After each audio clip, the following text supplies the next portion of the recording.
on a réalisé une expérimentation sur la thématique des semis de prairies sous couvert.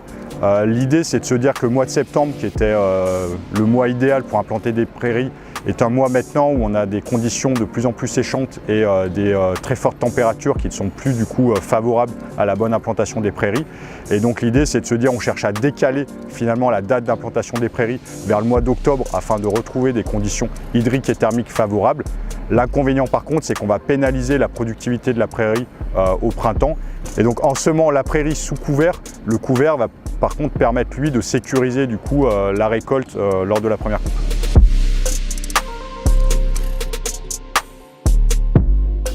Si on vise une première coupe fin avril, début mai, dans nos différentes modalités, on a récolté entre 8 à 9 tonnes de matière sèche. Donc là, on voit que sur la vitrine, bon, le couvert est un peu plus développé puisqu'on est déjà au mois de juin, mais on voit bien visuellement la différence de biomasse entre les modalités avec et sans couvert. Et donc, on a récolté 2 à 3 fois plus que le rendement qu'on a obtenu sur la modalité prairie semée seule.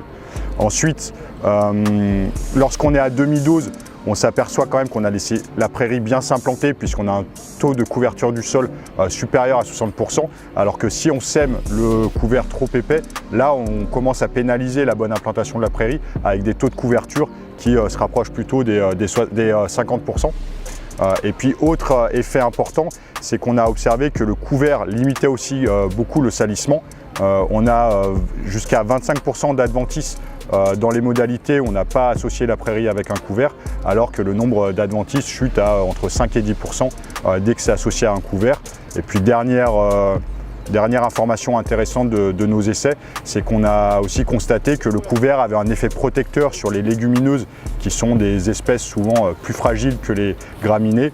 Et en associant prairie avec couvert, on retrouve un taux de légumineuses plus important dans la prairie, signe que le fourrage sera aussi avec une teneur en matière azotée plus élevée lors des coupes suivantes de la prairie.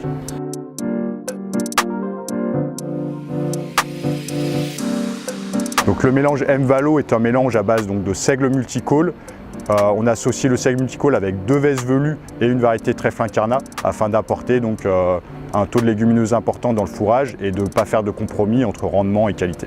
Notre recommandation, c'est d'associer une demi-dose de couvert avec la dose de prairie et idéalement donc, de choisir le mélange M-Valo qui permet vraiment de produire un fourrage abondant en première coupe et a également une simplicité d'usage puisqu'on est sur un mélange d'espèces avec des faibles PMG et donc il est possible de mélanger les semences du couvert avec les semences de la prairie et de réaliser un seul passage pour semer les deux parties.